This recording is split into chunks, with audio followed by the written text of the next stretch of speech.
Hi, I'm Todd Heitkamp, the owner of Dakota Angler here in Sioux Falls, South Dakota, with this week's 2-minute fishing report.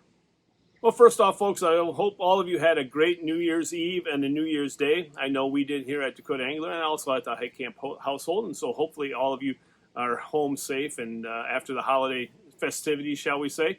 There was plenty of people that got on the ice. Boy, I tell you what, New Year's Day, there was plenty of people that weren't hungover, that were out on the ice. Maybe they were doing both, who knows. But a lot of people were out on the ice this past week and weekend, and a lot of the walleyes have been caught in eastern South Dakota. The lakes up in the northeastern part of the state that really produced some nice fish included Bitter and Waubay, and those are the two main lakes that a lot of people were heading to this past week. Other lakes included Indian Springs, Pius, North and South Rush, Goose, Dry Lake by Clark, also Opitz and Reed. And then down the southeastern part of the state, a little bit better ice now, and that has allowed a lot more people to hit some of the lakes around the area. The lakes that produce walleyes included Dry Lake by Willow Lake, and then also Ponset, Thompson, 81 Ponds, Whitewood, Madison, Henry, Twin, as well as Island. And then what are guys doing to catch the walleyes? A few people now are starting to use flutter spoons, such as the VMC Tingler and Tumbler spoons. Other people are using the clam pinhead minnows, the Wonder Bread and the chartreuse Wonder Bread colors are doing quite well with them. And then others are using a little bit more aggressive presentations, such as the Rapala Jigging Wrap, and then also the Moonshine Shiver minnows have worked really well at the same time this past week. Then as far as perch is concerned, a lot of perch have been caught around the area. Really, you kind of hit and miss as far as the larger sizes, the wall hangers, but there have been a few being caught. Lakes include Bitter, Waubay, Big Stone, also Pius, North and South Rush, Dry Lake by Willow Lake, Ponset, Thompson, 81 Ponds, Laramie Slough. And then when we talk about Laramie Slough, please, folks, let's be respectful of that landowner out there. Do not park in his pasture, park where you're supposed to be parking, and then also pick up your trash. And that just shouldn't go for Laramie Slough. That should go for everywhere. Leave it better than what it was when you arrived. So again, make sure you take care of the things so it doesn't get shut down. Other lakes that produce perch included Whitewood and then also Island. Now, what have guys been doing to catch the perch this past week?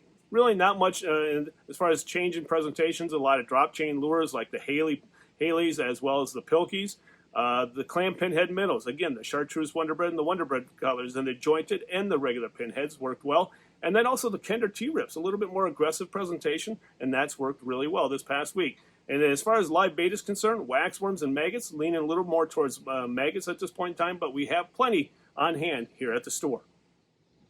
In this week's version of Todd's Tackle Tips, we're going to talk about ice rods. And we've talked about this before, but really when it comes to the rods and sensitivity, it's really important during the ice season. And we talked about that a lot in the summertime and the open water season, but during the ice season, dealing with a little bit more finicky bite at times, a little bit more light biting.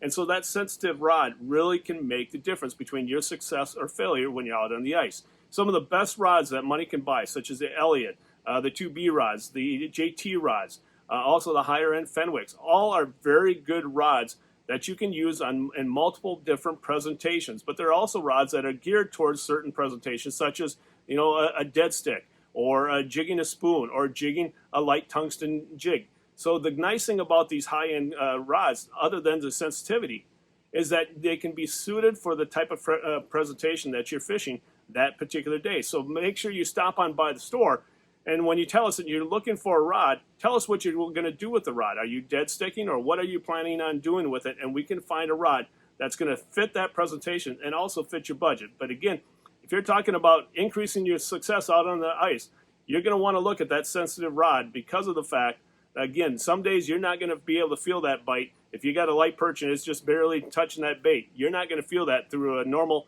let's say a rod that's less than $30 or something like that. But a higher end rod, the sensitivity is increased, and so does your success rate. And now it's time to take a look at a few photos that you sent in to me this past week.